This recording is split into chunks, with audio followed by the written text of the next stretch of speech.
Okay, good afternoon, everyone. This is Franklin from NorCal SCI. Welcome to tonight's presentation. We're expecting about 70 people, but perhaps we'll fall short of that. Some people bounce off as other plans come up. So I'm really happy to present tonight's topic, which is always kind of a challenging one for those of us with spinal cord injuries, and that's kind of weight management. Tonight's speakers are Kylie James and Joanne Smith. Both of them are certified nutritionists, nutritional practitioners. So I'm just going to give you a little background on both of them. Kylie graduated from Auckland University in New Zealand, so she's got a little bit of an accent that I picked up. She's got a Bachelor of Health Science in Occupational Therapy, so she's an OT from back in 1996. She worked for over 15 years as an OT in New Zealand, England, and Canada, which is now where she resides. As I mentioned, she's a certified nutritional practitioner, and she also has her own business. She got an honors degree from the Institute of Holistic Nutrition in Toronto, Canada. And she specializes in neurological conditions, mental health, weight management, and digestive issues. She also specializes in the field of illness and injury, in particular people living with spinal cord injury and chronic pain and brain injuries, both as an OT and as a nutritionist. So that's Kylie James. Joanne is a graduate of the same institute, the Institute of Holistic Nutrition in Toronto, and she's got a degree in psychology from York University. As I mentioned, she's also a certified nutritional practitioner, and she too runs a very successful nutrition business specializing in providing optimal nutritional health for people with disabilities and with special interest in spinal cord injury, because she also has a spinal cord injury of her own, which I'll let her talk about during her presentation. So her expertise is in the disability community, comes from personal experience, as I mentioned, through her spinal cord injury of over 25 years, I believe. And she also has hosted and produced national television programs in Canada, focusing on stories about Canadians with disabilities. And so it is my privilege and honor, and I'm very gracious and grateful to both Joanne and Kylie that have taken their time tonight to entertain us with their knowledge about how to eat well and live well with a spinal cord injury. So ladies, you're ready to go. All right, thank you, Franklin. So I'm Joanne and Kylie. Wait, there we go.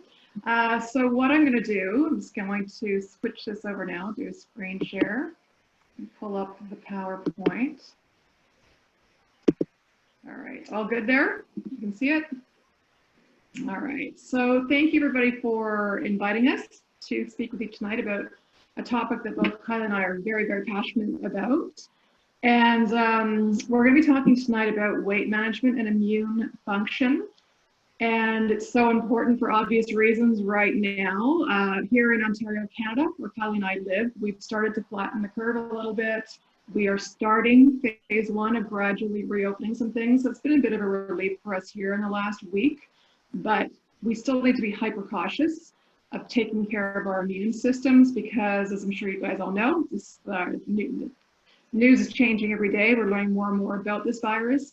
This might have a second spike in this particular wave, or we might get a second wave in the fall, winter. They're anticipating as this virus might mutate.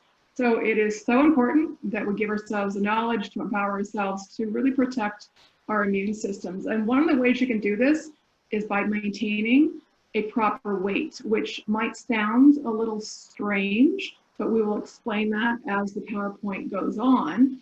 But it really is important to have a proper weight according to SCI guidelines, and the very specific guidelines that we're going to explain to you tonight. But again, obviously, it is so important right now because of the threat of COVID-19 to take care of our immune systems. But as we're going to explain, for anybody with a spinal cord injury, you really need to be taking care of your immune systems all the time, any year, all year round. So this afternoon, for you guys in California, Kylie and I are going to be talking about certain foods, nutrients, and supplements to support a healthy weight and simultaneously support your immune function. All right, so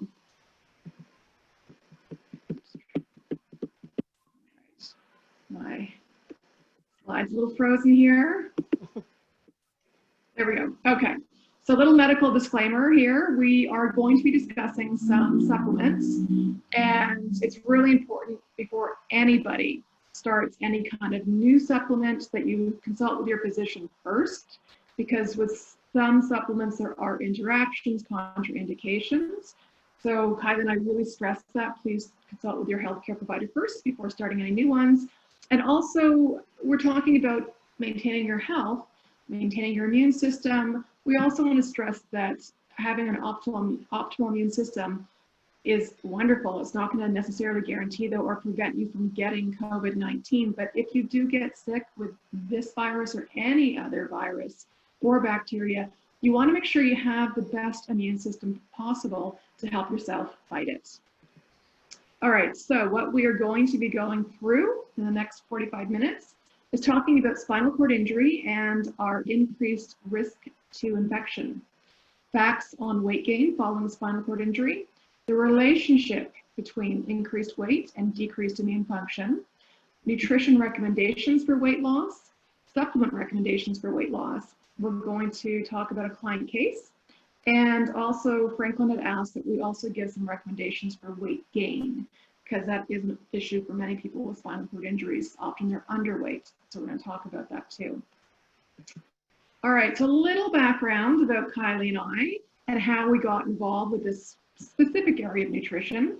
As Franklin said, we're both nutritionists whose practices focus on neurological conditions, spinal cord injuries, brain injuries up here in Canada. And we both have personal experience in connection to spinal cord injury, which is what drew us to practicing in this area.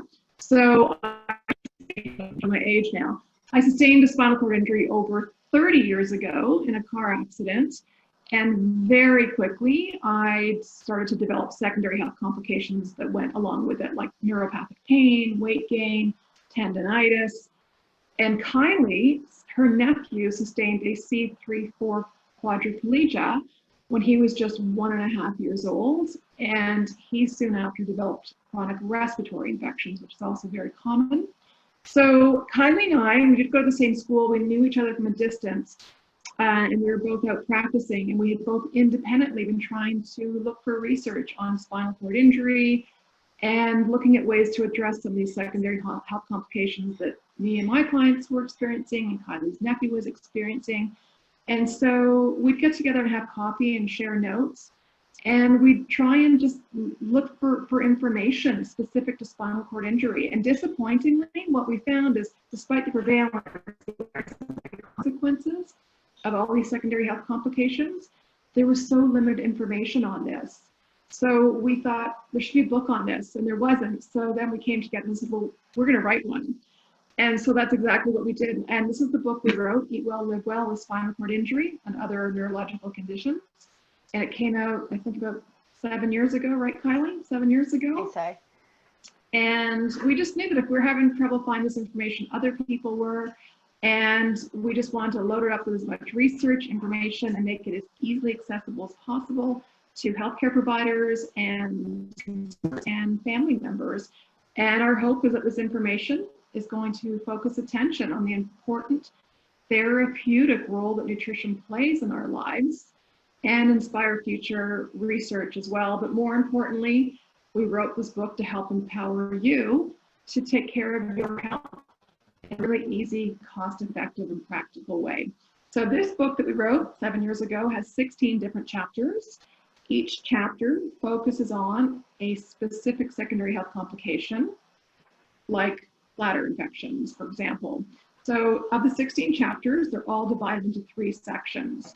The first section explains what the health condition is, why it develops so easily post-injury, and the factors that contribute to its development. And we give you a really strong understanding of how nutrition can play a role in addressing, preventing, and managing these secondary health complications. The next section in each of the chapters gives you easy to prepare nutrient-dense recipes that include all the nutrients that we talked about in that chapter.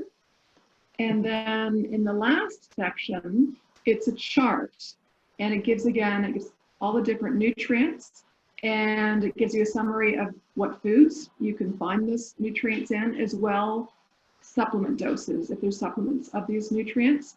And we've also listed any contraindications that these supplements might have that you need to be aware of. So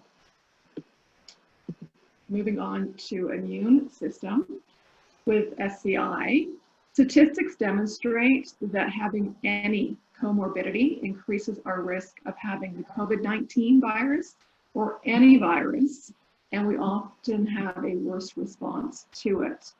And the reason for that is people with spinal cord injury are at very high risk for a multitude of reasons, which I've listed here, and I'll go through each one. Right off the bat, as a direct result of spinal cord injury, our immune systems are compromised. And this has to do with a connection from your body getting a response, that there's an infection going on, and that messaging going to your immune system, into your brain, and then putting it into a fight mode. So that's compromised.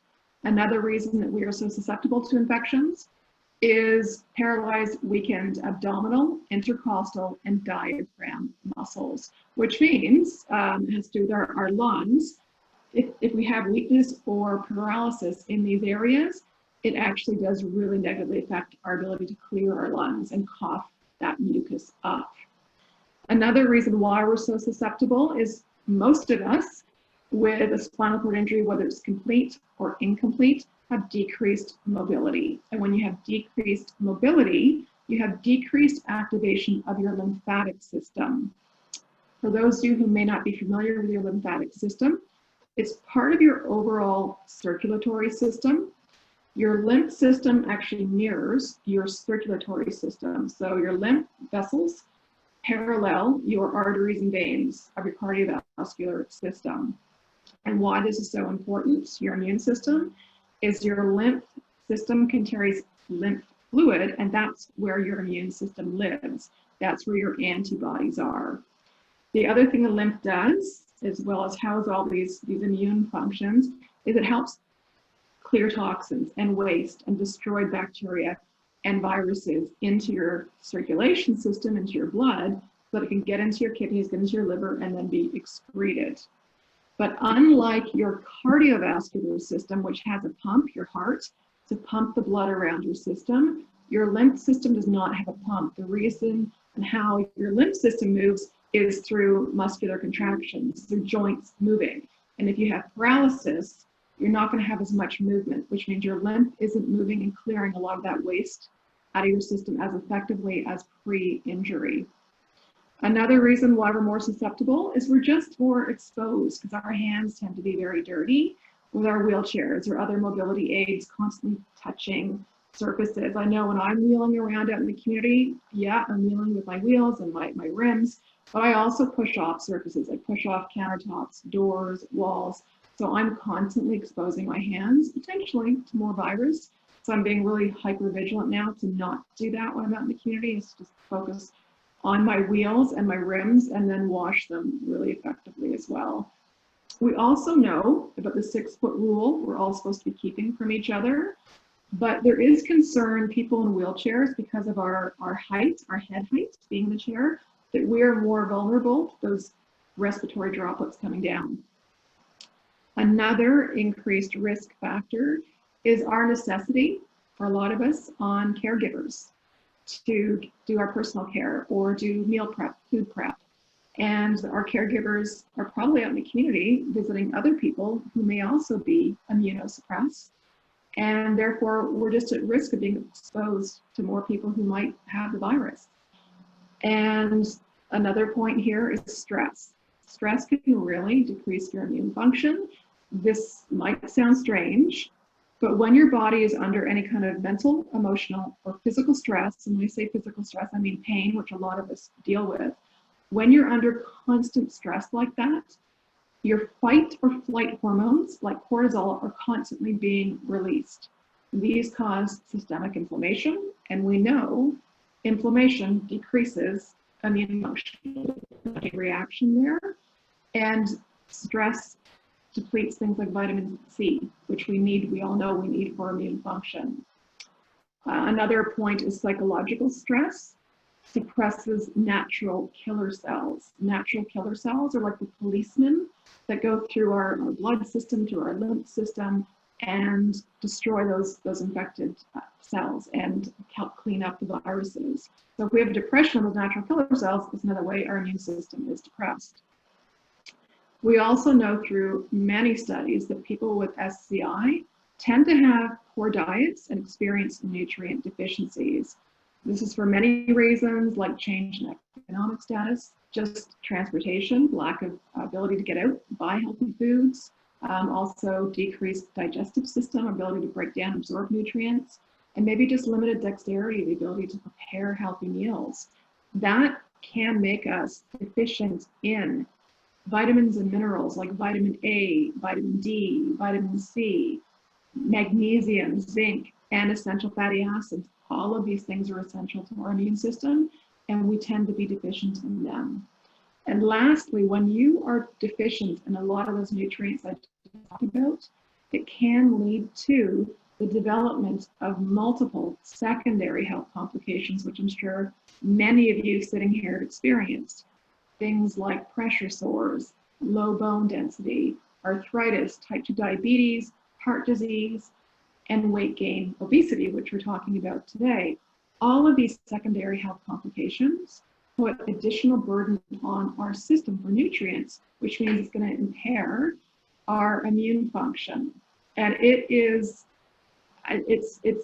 studies show that the average person with a spinal cord injury living in the community experiences 7 different secondary health complications a year. That's a lot of extra burden on your system for calories and for nutrients. So you really want to make sure your system's fed well all year round, whether there's a pandemic or not. All right. And now we're over to Kylie. Thanks, Jo. So secondary health complications, obviously weight gain is one of the very common secondary health complication that individuals with spinal cord injury have. And the research shows that 65% of people with SCI are overweight and 1/3 are obese.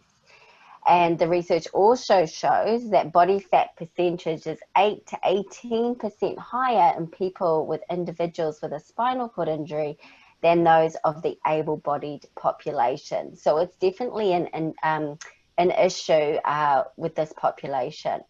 I keep meaning to yeah. So there's a number of factors that actually contribute to weight gain. So first of all, there's changes in body composition. So from the level of your injury, then downwards, there's a loss of that lean muscle mass, which is really important for our metabolism. And there's an increase in that fat tissue, adipose tissue. And this lowers our resting metabolic rate. So our resting metabolic rate is how many calories that we are burning when we're just sitting in our wheelchair. So when our muscle tissue is dropping, then that's going to lower our resting metabolic rate, which means we actually need less calories.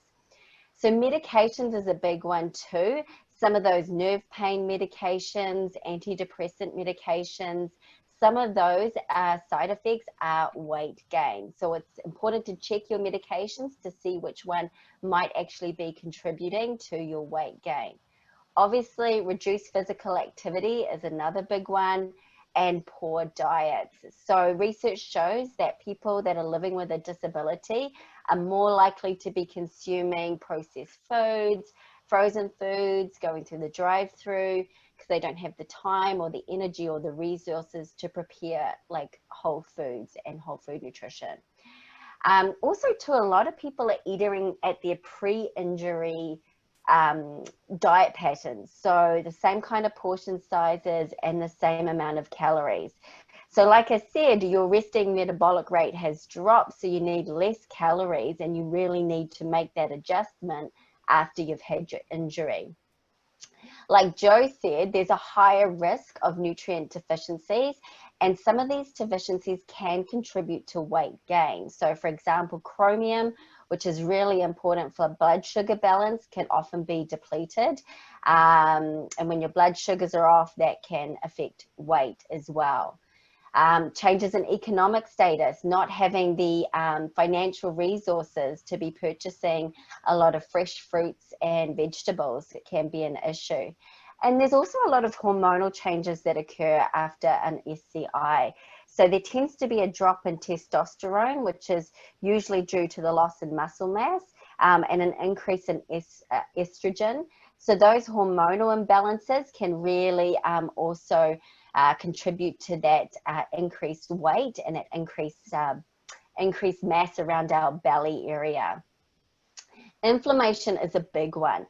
Individuals with a spinal cord injury have chronic low-grade inflammation. And that is huge, and we're going to talk more about that in this presentation. So inflammation can cause depression, it can cause pain, and it also causes weight gain. So, and it also compromises the immune system. So reducing that inflammation and eating anti-inflammatory foods is really important for a number of reasons. And what's really specific to individuals with a spinal cord injury is they have a hard time processing carbohydrates, like processing those sugars and glucose. And what's the problem is the standard American diet, which is abbreviated for SAD, and that's just what it is loaded with like those refined carbs and sugars, which is really problematic, especially with an individual with spinal cord injury, because we just have such a hard time to break that down and process that. And that leads to insulin resistance and type 2 diabetes. Thanks, Joe. So there's a number of health issues associated with excess weight. Obviously, there's increased stress on nerves and joints, and that can obviously contribute to pain. There's decreased circulation, increased inflammation, as well as fatigue, cardiovascular disease. Increased weight can compromise bowel and bladder routine, and it can also contribute to sleep and sleep apnea. And it's a vicious cycle, because if you have poor sleep, it disrupts your hormones and it causes you to crave more carbs and food during the day, which causes weight gain, and then that excess weight gain compromises your sleep. And poor sleep also compromises your immune system as well. Depression, there's a huge correlation between excess weight and depression, and part of that is because of those inflammatory markers that get released from our fat tissue can circulate, go up into the brain and cause depression. It reduces our immune system, places stress on our kidneys, also puts increased risk of pressure sores. Also being underweight can also put increased risk of pressure sores too. Obviously can contribute to insulin resistance and type 2 diabetes, and that also compromises the immune system. High blood pressure, fatty liver, hormone balances, difficulty breathing, increased risk of blood clotting, and also reduced life expectancy. So how many calories should we be consuming? So what's fortunate is that we have had research done, and hopefully Franklin can be able to send this PowerPoint to everyone after this, because there's a number of little calculations that you can do. So this is the ideal calorie calculation that was developed part of research for individuals with a paraplegia and a quadriplegia. So with a paraplegia, you need to be consuming 28 kilocalories per kg for ideal body weight per day. So say, for example, you weigh 150 pounds, so that equates to 60 kgs. So you times 60 kgs times 28 kilocalories. So that gives you 1,904 calories per day that you should be consuming. With quadriplegia, it's slightly less. So you need to times that by 23 kilocalories per day, and that will give you your ideal calorie calculator where you should be aiming for.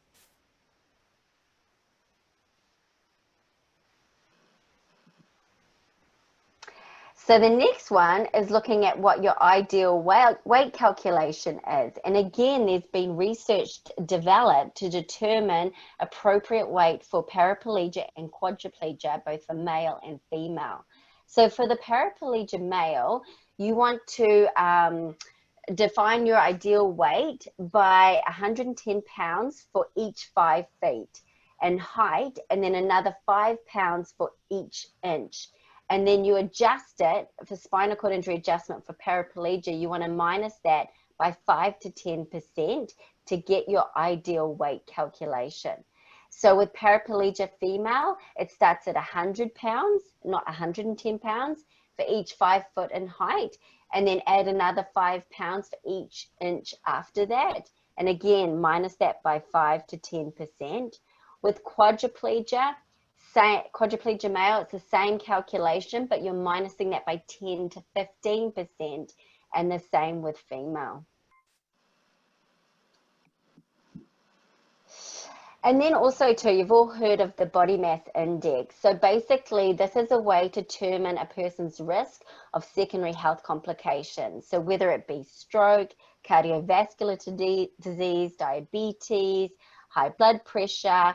So body mass index is really important, but it was designed for the able-bodied population and not for spinal cord injury. Again, research was done to make an adjustment for SCI. So what they've identified, so for the normal able-bodied population, a healthy BMI is between 19 to 24.9. But for spinal cord injury, it has to be below 22.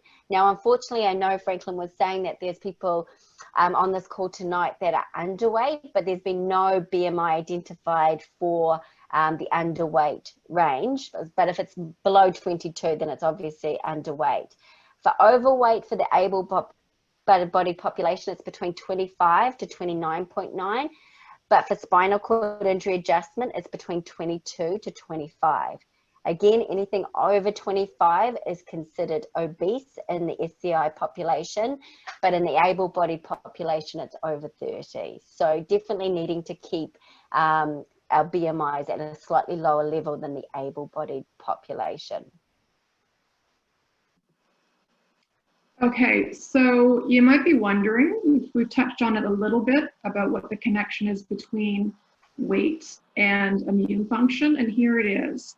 So our body systems communicate, interact, and influence each other.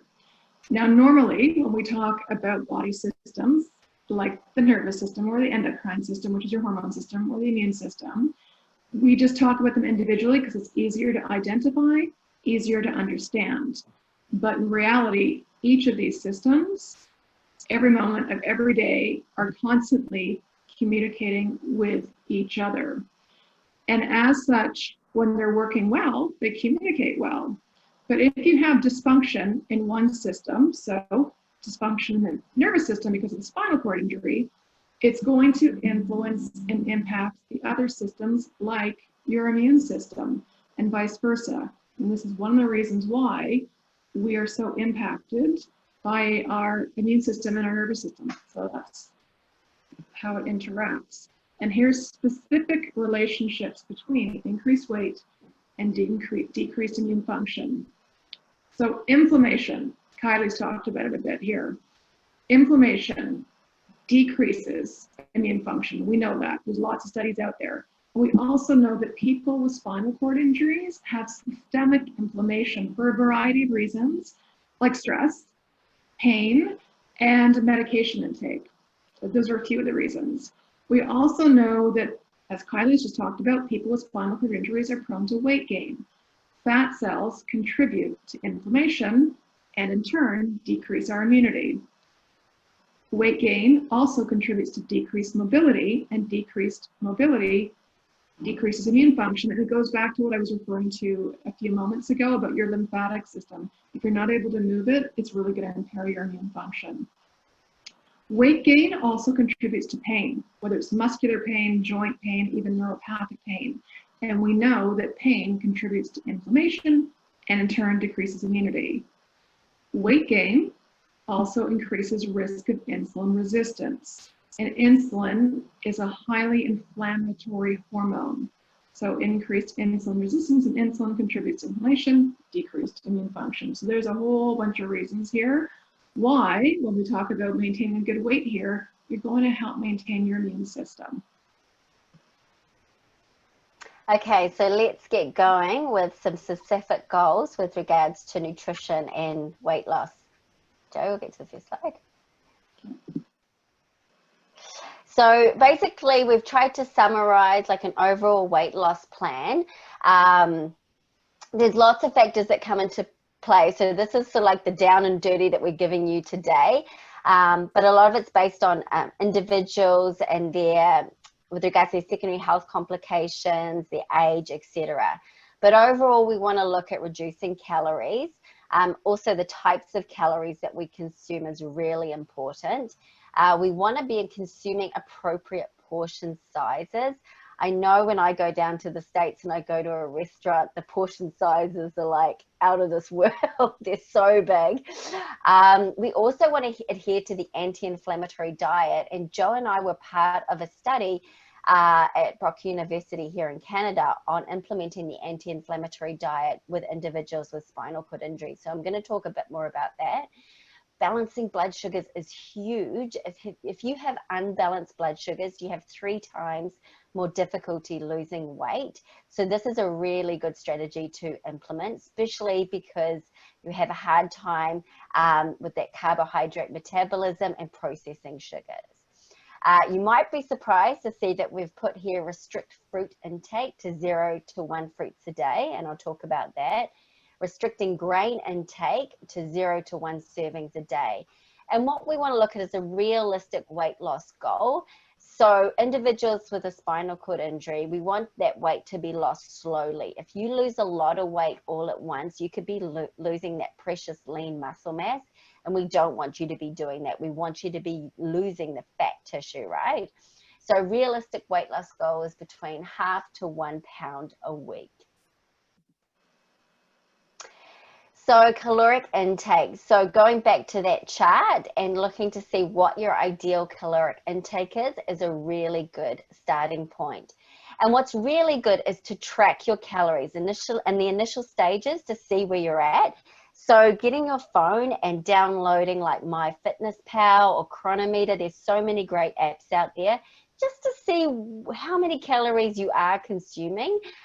You might be surprised how quickly you're going over your recommended amount, especially if you're consuming some sugar sweetened beverages and things like that. Now, if you're following your caloric intake as recommended on the chart and you find you're not losing weight, then we recommend dropping your calories by 300 to 500 calories a day.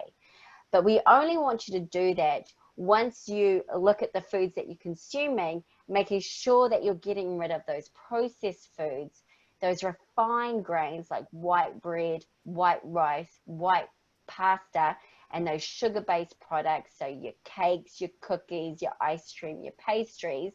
We don't want you to be reducing your calorie intake and still consuming those foods, right? Because those are really going to contribute to weight gain and a whole host of secondary health complications as well. And just remember, not all calories are treated as equal. So sometimes we see products that say that, oh, look, it's got no fat and it's low in calories, but it could be loaded in sugar. So you really have to be mindful of the foods that you're consuming, like 100 calories in an apple versus 100 calories in a soda drink. They're not treated as equal. There's a number of factors that come into play. Firstly, the apple has over 1,000 different nutrients, phytonutrients, vitamins, minerals. And a soda has high sugar, it has anti-nutrients, it can compromise our hormones, etc. So 100 calories from 2 different foods could actually mean 2 different things in the body. So just be mindful of that. So let's look at portion sizes and serving sizes. So when you're working with your nutritionist or your dietitian, and they're talking about how many servings do you have, it's always hard to know, well, what's considered a serving size. So I love that our hand is like a built-in comparison chart. So basically a fist is the size of your cup. So for vegetables, a fist or a cup of cooked vegetables is your fist. And obviously we want to do lots of salads, so that would be 2 fists for your salads. But we have a built-in protein monitor as well. So the palm of our hand is a size of our protein serving. So your chicken or your fish or your beef, you want it to be the size of your palm. You don't want it to be more than that. And also too, if you're consuming a lot of protein, that can actually be broken down into glucose in the body. So you want to be balancing that out with tons of like the vegetables, especially the dark green leafy vegetables and stuff like this. But this is another great chart that you can refer to when you're looking at your serving sizes. So I want to talk about the anti-inflammatory diet. This is really exciting. So we were part of the study at Brock University, and it was individuals with spinal cord injury, both paraplegia and quadriplegia, and we put them on the anti-inflammatory diet. And what they were doing is looking at those inflammatory markers or cytokines in the blood and looking how being on the anti-inflammatory diet impacted those inflammatory markers on the blood. But it also looked at how that inflammation impact on pain, depression, and sleep. And the participants were on the study for 3 months. And what they noticed is that the results were really significant. The inflammatory markers significantly dropped in the body. Their pain, depression, and sleep all significantly improved. In fact, what they found about depression scores is actually it was a greater success than that on people being on SSRIs. So it's a huge impact, this inflammation in our diet and in our bodies, how it can impact on a number of different areas. Now, the 2 big things with the anti-inflammatory diet, which might be quite out there for you. Like I said, the standard American diet is sad because it's a lot of processed food, but it's a lot of dairy and gluten.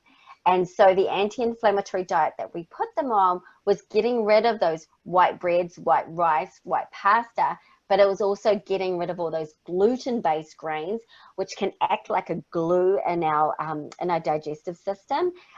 Gluten, a lot of people have intolerances to gluten and may not be aware of it.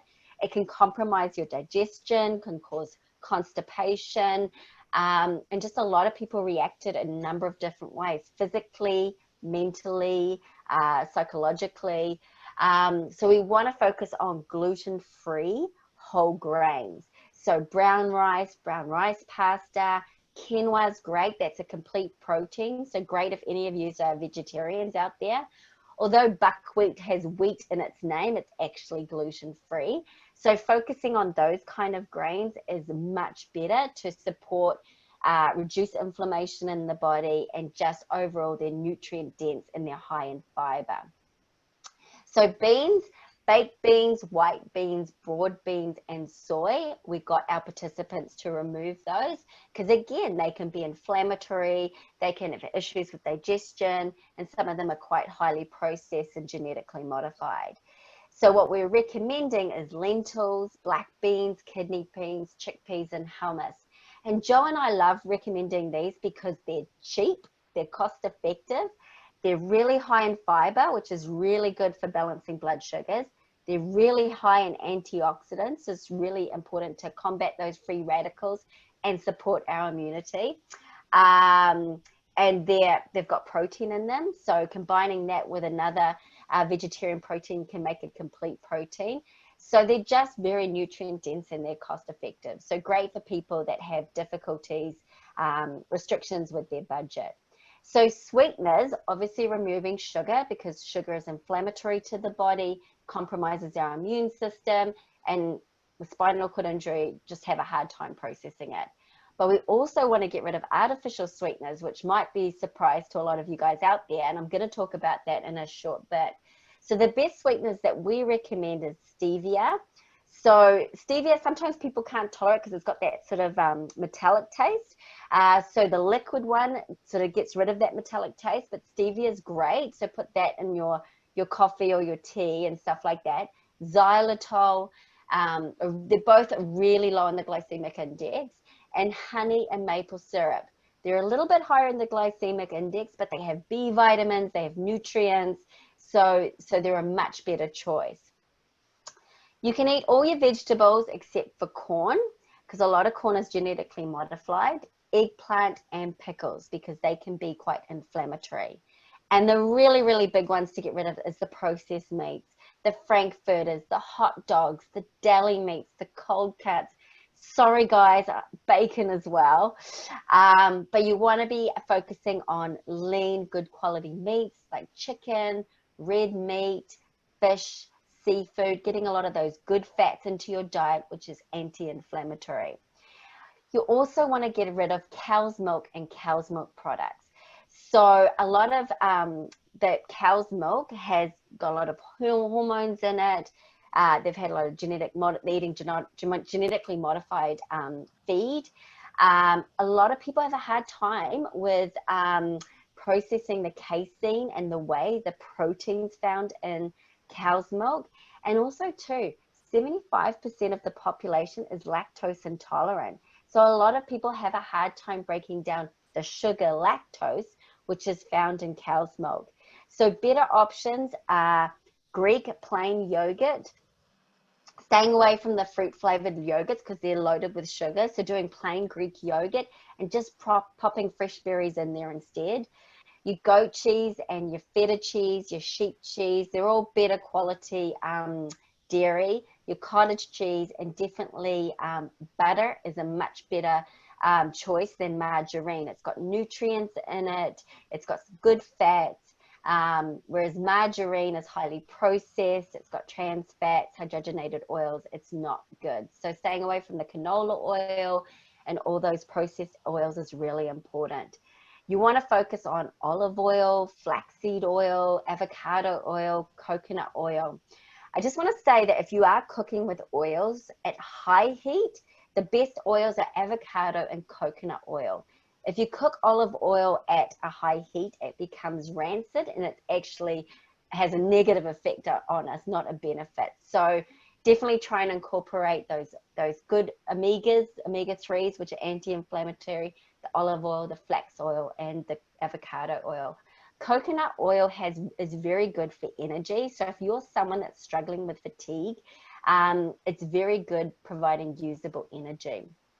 So this is the diet that we implemented with our clients. Now, unfortunately, one thing we didn't do was we didn't look at their weight changes, but there was some profound weight changes that happened. It's just that we didn't collect that information in the study, which was a bit of a shame.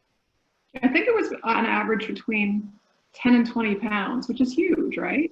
Yeah, that's huge. Yeah. Huge. But yeah, we should have recorded it specifically. Yeah. Okay, so this is the one you're probably going, what? So you want to restrict your fruit intake. So restrict it to low glycemic fruits. And the reason being is fruit has sugar in it. I mean, it's a much better sugar than a lot of the other sugars, but it has the sugar fructose. And research shows that fructose in high amounts can actually increase inflammation and contribute to metabolic syndrome. So the best fruits we recommend is berries. I love berries. They're super high in fiber, really nutrient dense, it's one of the highest in antioxidants, so really good for your immune system, really good for combating free radical damage, which is huge following trauma. So if you can incorporate berries into your day, like that would be really important. Put them in your salad, put them in a smoothie, or just eat them on their own. If you're someone that likes to snack on candies, this would be a great switch out for you. The other one is orchard fruits. So these are your apples, your pears, your nectarines, your peaches. They're also low in the glycemic index. The only problem I need to add is they're also part of the dirty dozen. So they're highly sprayed with pesticides and herbicides. So that'd be one area, if you can go organic, that would be a good way to go. And also your citrus fruits, your lemons, your limes, your oranges, your grapefruits. Just be mindful with grapefruits because some medications are contraindicated with, grapefruit is contraindicated with some medications. So just be mindful of that. And unfortunately, you have to avoid all those nice tropical fruits like your papaya, your pineapple and mango. They're much higher on the glycemic index. Now, if you do really love these and you don't want to give them up, then I would pair the fruit with a fat, because if you pair those together, like have maybe some papaya with some nuts or some avocado, because if you pair it with the fats, it's actually going to slow that glucose release and slow that insulin down and make it better for your blood sugars. And also the dried fruit is high in sugars as well. But dried fruits is something that we would recommend for people that are looking for weight gain. So that's that slide. Oh, it's stuck again. Hold on. Why is it sticking? Oh, dear. Probably take us right to the end once it clicks in. There you go. It's weird. Okay. Okay. No surprise, we've got to get lots of vegetables into our diet. So consume at least 5 servings of vegetables a day. And there's a number of reasons why vegetables are so good. First of all, they're low in the glycemic index. They're low in sugar. So they're going to help that decrease that risk of insulin resistance. It's going to slowly release that little bit of glucose that's in vegetables into the system. They're also really high in fiber, which is going to help you to feel full faster. It's also going to help to regulate your bowels better if you're having troubles with your bowel routine. And fiber is also very important because it actually helps to bind to toxins that get eliminated through your body. So for example, if you're on a lot of medications, your liver has to break down those medications to excrete them. And if you are constipated, then those hormonal byproducts, those medications that are broken down, if they don't get flushed out quick enough, then they can get reabsorbed back into the body and go around and cause inflammation. They can stimulate nerve endings, causing pain. So really getting that fiber is really important. Obviously, vegetables are really nutrient dense. They're high in a variety of different vitamins and minerals and antioxidants, and they're low in calories. And definitely focusing on those dark green leafy vegetables, but because I know so many people don't get those. So again, putting spinach or kale in your smoothies, making a salad, cooking some vegetables up with your omelette just to get those increased vegetables in is really important. Dark green leafy vegetables are very alkalinizing to the body. If you have a very acidic pH level, which is if you have a diet high in sugar, dairy, refined grains, that can be a problem, a breeding ground for pathogens such as bacteria and viruses. So you really want to alkalinize those body with those dark leafy greens. You also have to be mindful, there's a couple of vegetables that are high in that are going to spike blood sugars, and that's like your carrots and your beets. Super healthy, but they are high in will spike blood sugars, and the starchy vegetables such as parsnips and white potatoes. So I just thrown a little bit of research here. So consuming 8 or more daily servings of colorful vegetables, and it is really important to eat the rainbow because you've got different antioxidants and nutrients in the different colored vegetables. Just eating 8 servings for 4 weeks would significantly reduce concentrations of cytokines, those inflammatory markers in the body. And the study noted that the vegetable antioxidants might be the reason why it helps to reduce that cytokine activity. So if you eat your vegetables, it reduces inflammation. Reducing inflammation will help you with a better immune system, help you to better manage your weight, help with pain, etc. So this is a really important takeaway for you. So let's have a look at balancing blood sugars. So like I mentioned before, if you have unbalanced blood sugars, you have 3 times more difficulty losing weight. So let's have a look at the top one. I hope you can see it clearly. So that green bar is our normal blood sugar level. So if you have in the morning that little red bar, if you're having like cereal, and a lot of cereals are refined and loaded with sugar, and you have some orange juice, or you just have a coffee and miss breakfast altogether, you're going to have blood sugar spikes, and it's going to take you out of that normal green bar that we want to be in. And when your blood sugar spike like that, you've got all this glucose running around in your bloodstream. So your pancreas has to go, I have to excrete a whole bunch of insulin to deal with all this glucose, to get it into the cell to do its work. But if there's too much glucose, then that glucose gets packaged into fat cells, making the fat cells bigger and making us bigger. And the problem with blood sugar spikes is that it actually causes mood swings, brain fog, can't think clearly. And what comes up must come crashing down. And your blood sugar is going to go below that healthy level. You're going to not be wanting to go for the carrots and hummus. You're going to want to go for the cookies or the candy. You're going to have increased fatigue and you're going to have brain fog. But what's really interesting is when blood sugars drop, your body naturally produces the stress hormone cortisol to try and get your blood sugars back up. The problem with cortisol in high amounts, if you have unstable blood sugars or if you have prolonged stress, like a lot of us do, cortisol in high amounts can actually cause muscle and bone to break down, which is huge for individuals with SCI because we're already at risk of osteoporosis and we're already having issues with losing muscle mass. So managing your balancing your blood sugars is really important for those factors.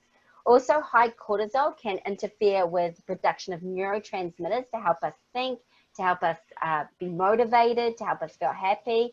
But it also compromises our immune system, and high cortisol is responsible for giving us that nice tire around our belly. So again, you've just have this perpetuating yo-yo cycles throughout the day. So if you start your day with breakfast, having like an omelette with some vegetables or some plain Greek yogurt with some berries, or maybe doing some like a smoothie, switching out that coffee for some green tea. Green tea has some amazing fat burning properties. It's going to help keep you in that nice steady blood sugar level. It's going to be a little bit of rise, but it's not going to take you out of that normal range. So you're not going to have that fat storage, and you're going to have that steady mood and energy throughout the day. Your cortisol levels are going to reduce. You're not going to have those cravings, so you're better able to manage your diet, balance your blood sugars, and you're just going to be able to think clearly. So this is a real good takeaway as well about balancing blood sugars. Not only can it help with weight, but just a number of other factors as well. So how do you balance blood sugars? So definitely try and eat within 1 hour upon rising. If you leave it later than that, then that can start causing those blood sugar fluctuations. You want to eat 3 small meals a day and 1 snack if you need to. Ideally, if your goal is weight loss, you don't want to be having that snack before bed or after dinner. If your goal is weight gain, then definitely having that snack before you go to bed is a much better way, healthier way to help put on like healthy weight. You want to avoid stimulants such as caffeine, the energy drinks, the pop, the coffee, the chocolate. Try and focus on decaffeinated teas as well. And obviously, no surprise, get rid of the sugar, the cereals, the refined cereals, the cookies, the muffins, the candy, the cake. I feel like such a party pooper, but obviously that's what you have to do. And you want to have to avoid those refined grains, the white rice, the white pasta, the white bread. The reason why it's white is because the fiber has been taken out of it, and so it's going to spike your blood sugars so quickly. If the fiber was kept in it when you're eating those whole grain breads and whole grain pastas, it's going to slow that insulin release and slow that glucose as well. You want to avoid artificial sweetness, which I'm going to talk about.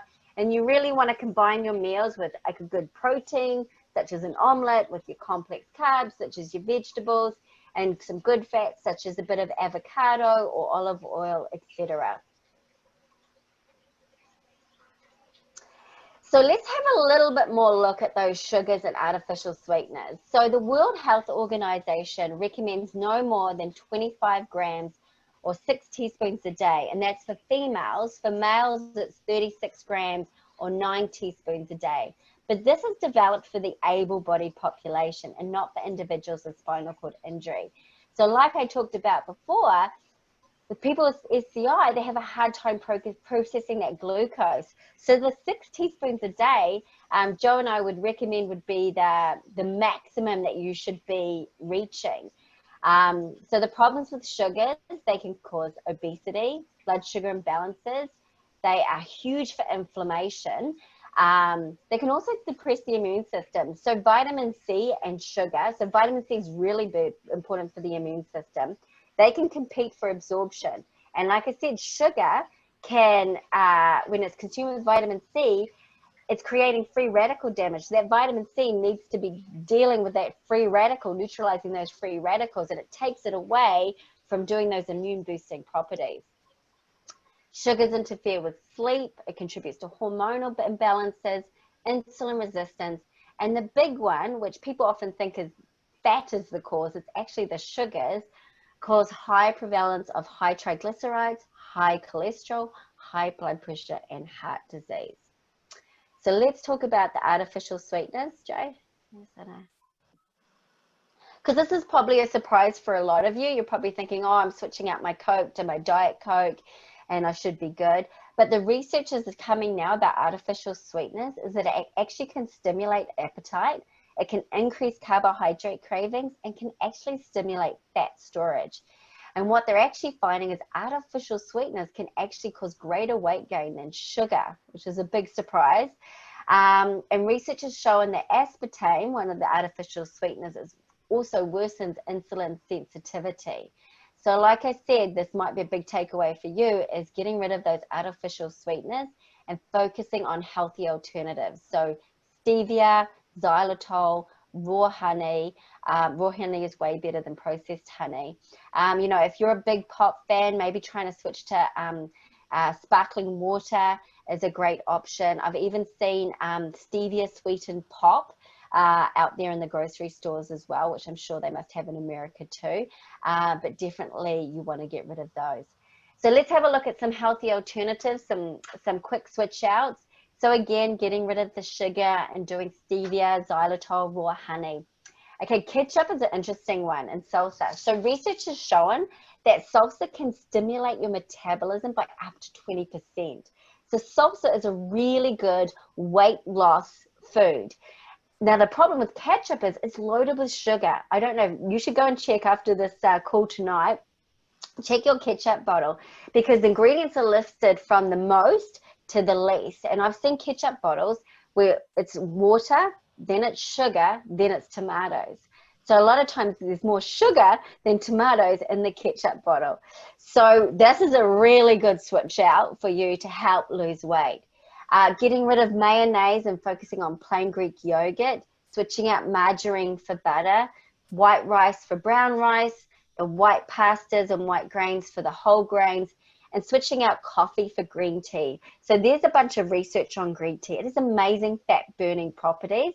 It's a great way to get your water intake for the day. It's really high in antioxidants. If you love your coffee, green tea has a little bit of caffeine to give you that kick, but it also has a calming amino acid in it called L-theanine. So it doesn't give you the jitters. But there's also research to show that green tea can actually help with long-term sustained weight loss as well. So definitely try and incorporate green tea into your diet. Simple switch out, jam on white toast. It's refined, gluten, inflammatory, lots of sugar. Focusing on avocado, on whole grain toast, maybe put some smoked salmon in there for omega-3s. And getting rid of the store-bought salad dressings and making your own with olive oil, lemon juice, balsamic vinegar. But again, I have to do a big shout out for apple cider vinegar. Again, there's actually a lot of research on apple cider vinegar helping to burn fat. Do a tablespoon in a glass of water and drink that, or mix it in to make a salad dressing. And it's a great way to actually, it's shown to lower triglycerides, lose circumference around your waist, lose body fat percentage, and lose weight overall. So definitely incorporate apple cider vinegar into your diet.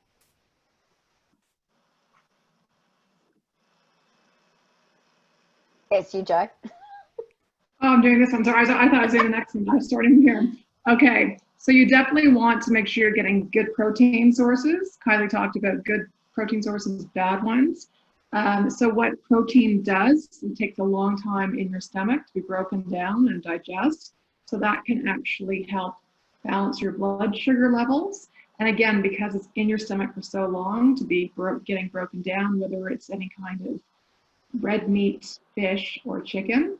And what that does is, sorry, someone's trying to get into the conversation here. There we go.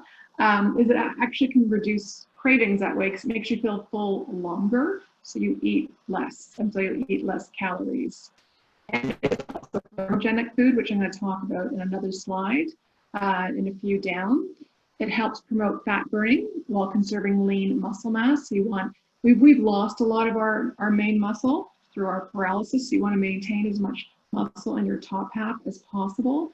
Eating protein will help maintain your lean muscle mass.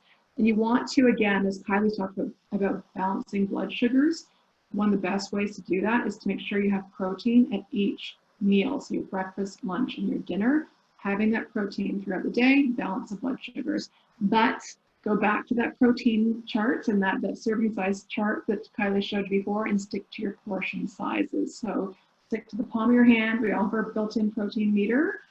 Otherwise, if you have too much protein, it's really easy. Often when you do go to restaurants, they give you double the amount of steak or double the amount of chicken, and your body can turn that into fat. So stick to portion sizes. No excuse, you've got your built-in protein meter right there. So lots of good healthy fish, chicken, turkey, but also nuts and seeds and legumes. Your favorite beans and peas are good sources of protein as well. All right. And I'm jammed again, so hang on, give me 1 second. All right, now this may seem a bit counterintuitive, but you actually want to increase your intake of healthy fats. Good fats help burn bad fats, just because it makes your cell function that much better. The nice thing about fats is it makes our food taste good as well. So if you have some healthy fats with all of your main meals, it's actually going to help curb cravings because you're going to have the satiety. You're going to feel satisfied by eating a meal that has some healthy fats in it. And because healthy fats, they are higher in calories, but they will help suppress appetite because they make you feel full faster. And the nice thing too is they help balance those blood sugars and control insulin release. As Kylie talked about, it's up and down of our blood sugars, and it's the up and down of the insulin that contributes to weight gain. So eating lots of nice healthy fats will help control that insulin balance.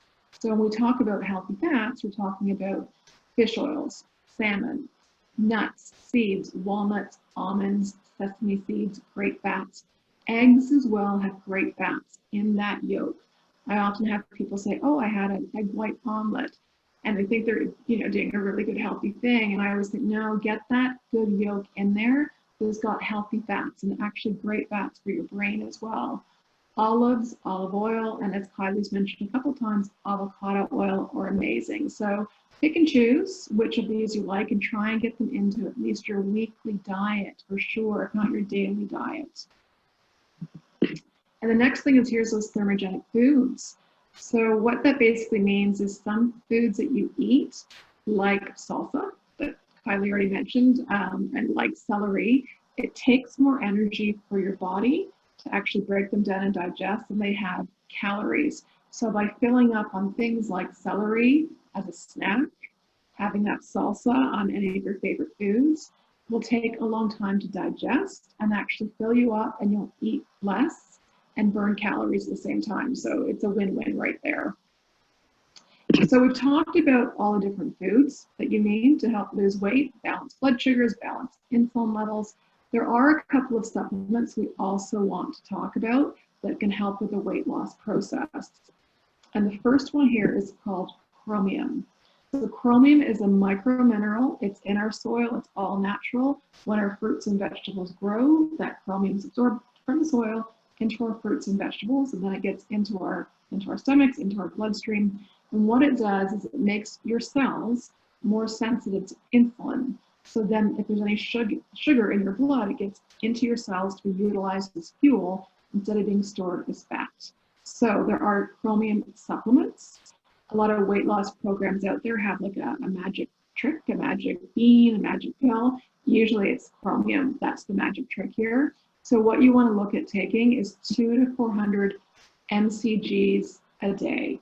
Okay, so you want to do maybe 200 in the morning, 200 in the evening, separate it so you're helping to balance those blood sugars throughout the day. If you have prediabetes or you're diabetic and you are taking medication to help balance your blood sugars, do not take chromium. This goes back to what I was saying earlier. Please check with your health provider physician first before starting any new supplements. If you're not taking any blood sugar medication, you can introduce some chromium into your weight loss plan. And going back to those healthy fats I was talking about, good fats help burn bad fats, you might want to also consider an omega-3 fatty acid. So these will help burn fats, but they're also beautifully a natural anti-inflammatory. So it's going to simultaneously help support your immune function.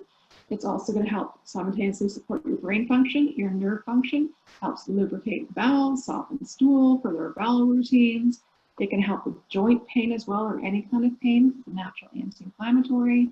So this is a win-win here. You really want to get your omega-3s in there. And what we recommend is 2 to 4 1,000 milligram pills of omega-3 a day. Start maybe with just the 2, one at breakfast, one with dinner.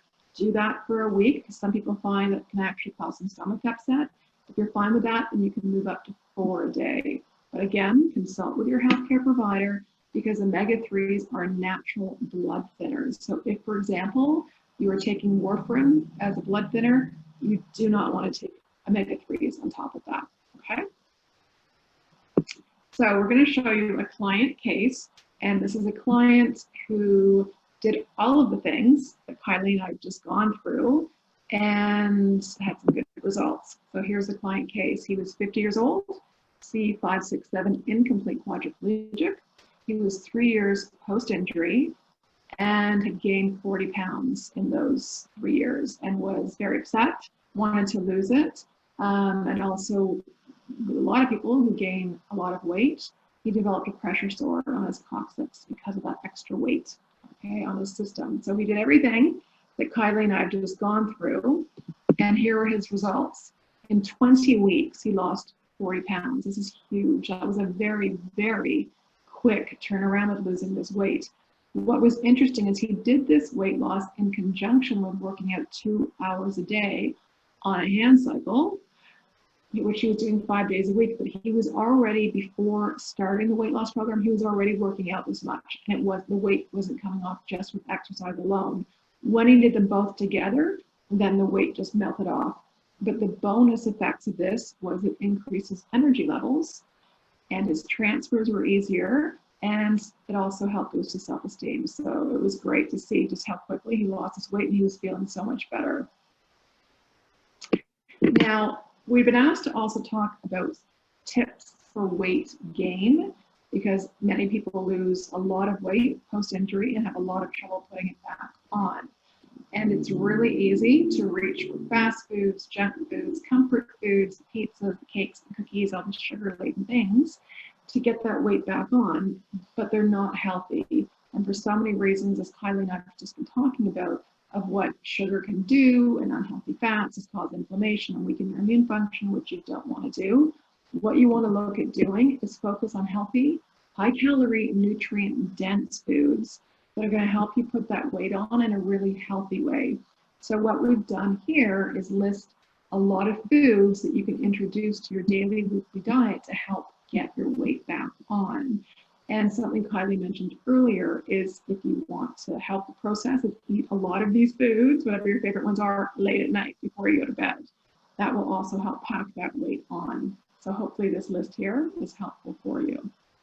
So that sums up our presentation. We've gone over a lot of material here, and I can make this presentation accessible to you guys. I can just forward it on and you can have it so you've got all the details. But as you can see, maintaining your weight is a comprehensive approach with different foods, but it's also about balancing blood sugars. And simultaneously, by doing that, you're going to help support your immune system, which right now is so, so important too. So we hope we've given you lots of tools here today, and to help you get on your way to starting a healthier routine. So thank you so much for your time. Now we're going to open it up to any questions you may have for us. Great. Thank you, Kylie and Joanne. I am just noticing, and forgive me for this, that our chat feature has been disabled. So here's what we're going to do, everyone. Those of you that have a question, you can use the raise hand function. Once I recognize you, then I'll unmute you and you can actually ask Kylie and Joanne your question. I do have a couple of questions that have been sent to us. The first one is from a mother of a young lady. Her daughter has an L2 spinal cord injury, and due to a recent fracture, it has been noted that she has significant cortical bone loss, what nutritional information on top of our doctor's recommendations should I be aware of? That's a huge one. Yeah. There are a lot of nutrients that you can include into the diet to help support bone density. Yeah, that's almost like a whole presentation we could do. Okay. But what I would say to support right at the top, most people will automatically gravitate towards cow's milk to try and get more calcium in there. And as we've been talking about, it's very inflammatory. There are other better sources of calcium, like beans and greens, so your legumes and your green leafy vegetables, things like sesame seeds, to get into your diet to support your bone density. I just wanted to add too, I talked about the standard American diet and like pH levels, so acidity versus alkalinized diet. So if you have a very acidic diet with lots of grains and sugar and dairy, your body is going to try and adjust that acidity, and it's going to leach those calcium and magnesium from the bones in the blood to try and balance that pH level out.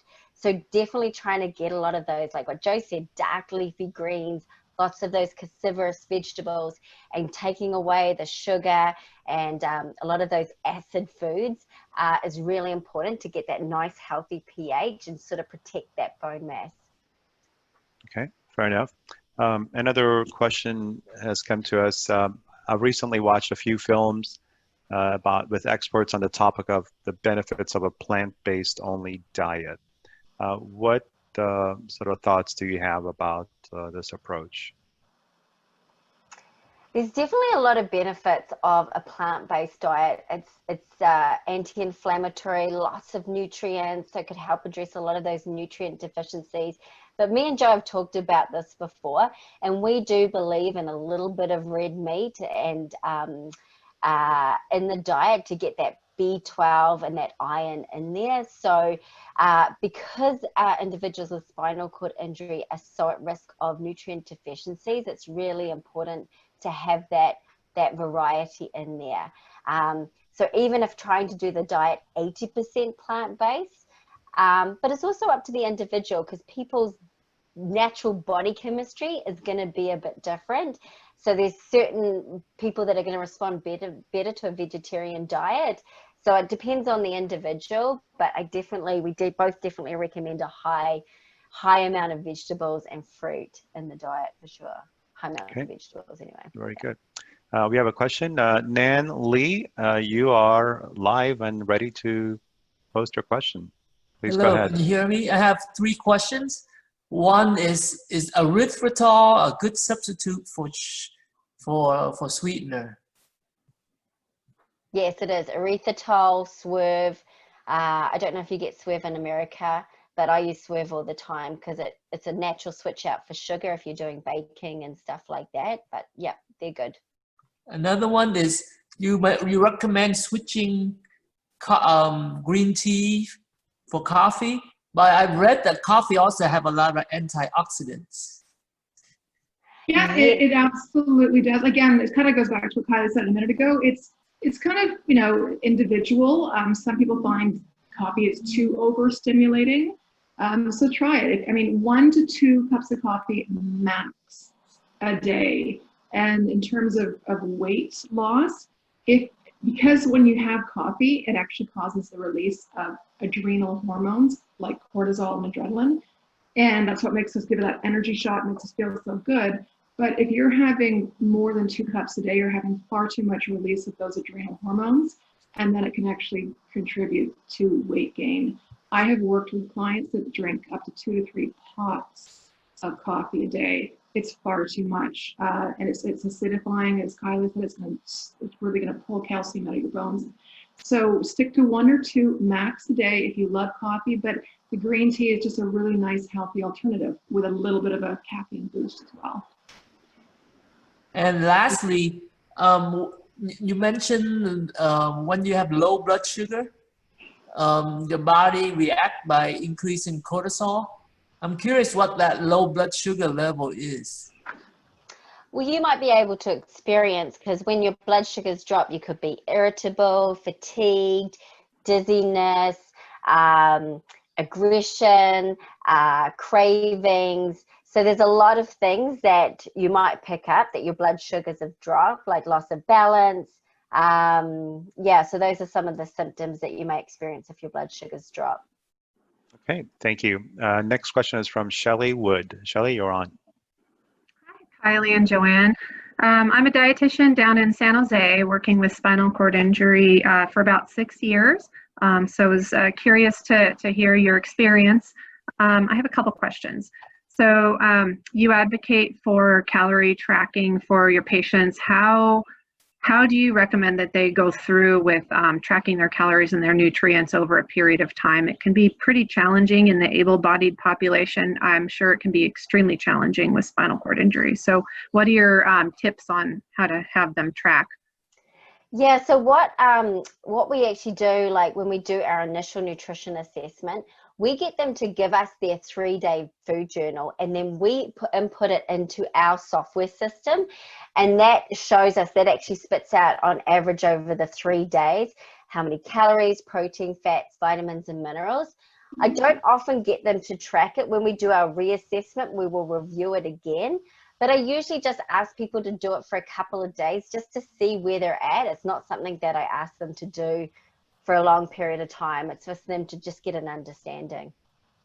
Okay. And Yeah, it's hard to do for anybody to track. Sorry, Yeah. Joanne?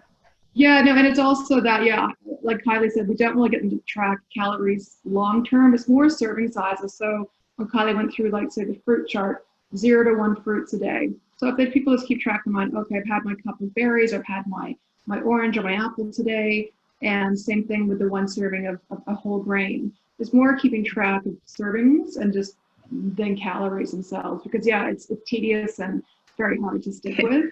Yeah. Okay. I'm going to be quick because I know there's a lot of questions. For supplement safety, I know that you work in Canada. Our Food and Drug Administration is really poor at regulating supplements, and a lot of our supplements are unsafe here and they're not checked. What do you recommend for your patients as far as making sure that they source their supplements from somebody who's credible and from a safe source?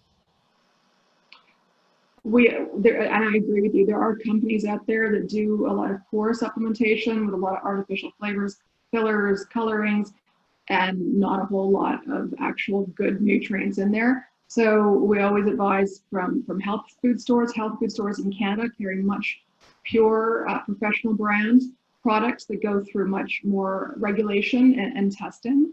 So for us here, it's our health food stores carry much better products. Okay, and my last question, I'll reach out to Franklin, but I'd love to read through, I'm a science nerd, so I'd love to read through all the research that you referenced, all the articles, so I'll reach out to you. Great. Thank you. Very good. Thanks, Shelley. And Arash, you are next.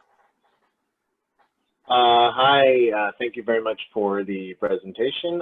I have a quick question about diet and bowel program and whatnot, as that's obviously a common issue with spinal cord injury. My question is really about, you talked about the importance of, you felt that there's the importance of integrating some meat products for the purpose of iron and a couple other things you mentioned. Personally, I'd like to know what you think in terms of protein and meat. Sorry about my daughter in the background crying. But my question is basically, do you find that eating dairy or eating kind of any kind of meat products interferes with good digestion and bowel function?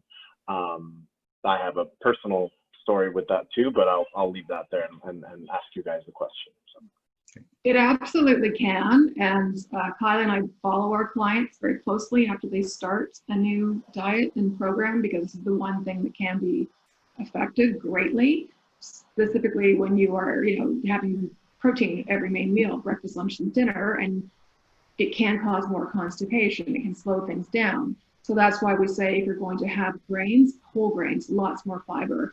Kylie stressed a lot today about lots and lots and lots of vegetables to counteract the potential constipating effect of having protein.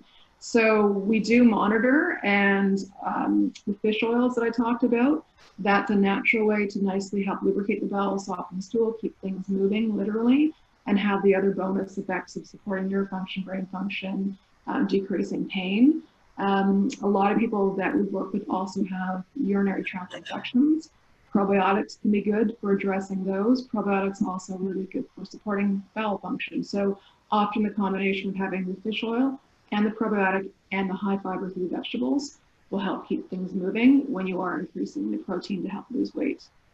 And just with regards to supplementation, if we have clients that are really clogged up, my magnesium citrate is really good to sort of help get the bowels loosened up as well. Magnesium has over 300 different functions in the body. It's a natural muscle and nervous system relaxant, so it can really help with sleep, help with stress, and can help the bowels moving, especially with pain meds that, yeah, can really clog us up.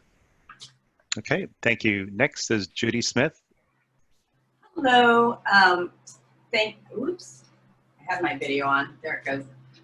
Thanks for this presentation. It was really, really helpful. I have been a vegan since 1987, and I would say that I've been able to stay one of the healthier quads. I know I'm a C5-6, but I just want to say that the importance of exercise is really going to be a huge part of losing weight.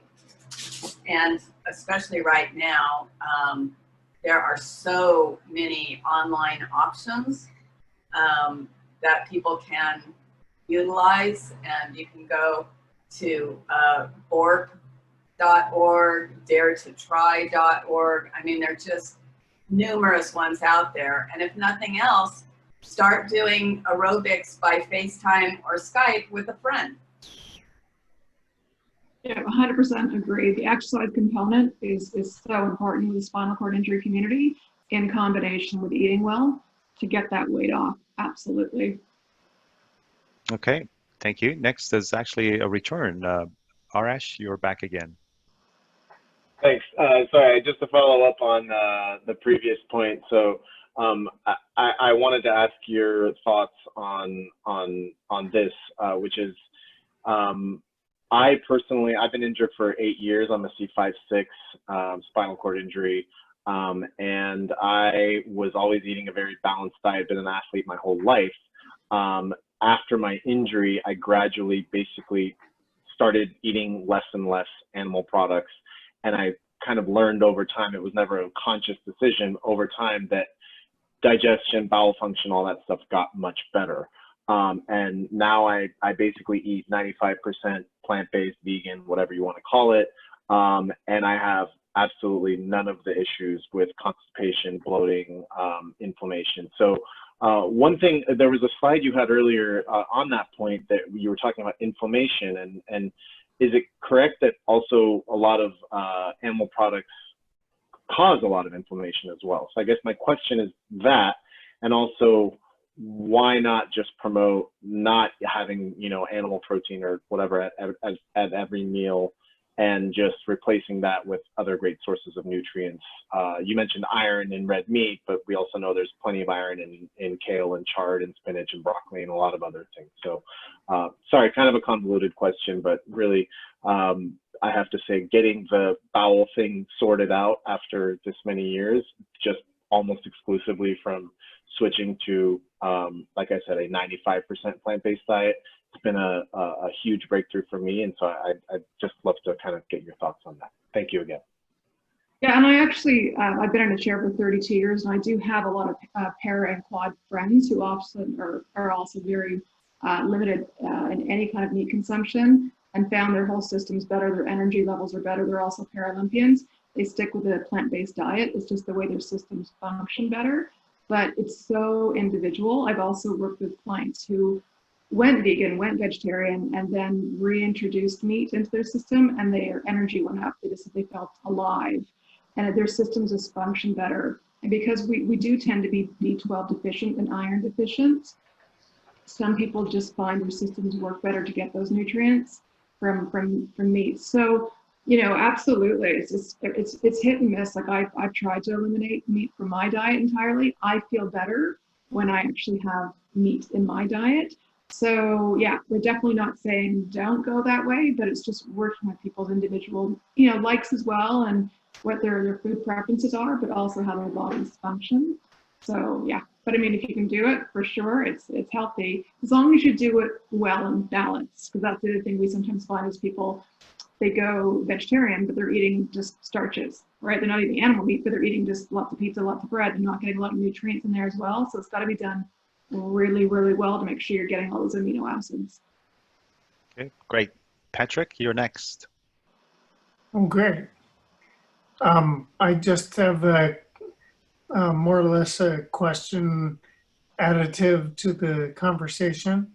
Hope you can hear me because I can't see anything. Yes, we can hear you. Go ahead, Patrick. Okay. Whether or not anybody is familiar with chia seeds other than the chia pet, but they're a great source for anybody dealing with constipation issues, and they also happen to be one of those little miracle seeds that are full of all the protein you would need, and they're very hydrophilic, very high water absorbing items or seeds. And so chia seeds also have that nice little effect for some people that need it, where that slows the rate of carbohydrate digestion in the diet. So two really big things with chia seeds. So and Patrick, what is your question then? Because we're running out of time. So what is your question to the speakers? My question is basically, has anybody ever used the type of stevia that's available by Now brand that's flavored? We're familiar with the Now product, but I don't know the flavored one. I've never seen that here. I haven't seen that in Canada. No. Yeah. Okay. I think that is the end of our questions, and we've run way past our time. Joanne and Kylie, once again, tell us about the book and how people can access it. Well, if you go to the website eatwelllivewellwithsci.com, you can buy the PDF for $20. We don't actually have any books left, so it's just the online PDF that you can get. Okay. And we actually have 3 free chapters up there. Do you remember which ones they are, Joe? Bowel. Or which ones? Yeah, it's been a while. So yeah, there's 3 free chapters up there on the website, but the PDF's only $20.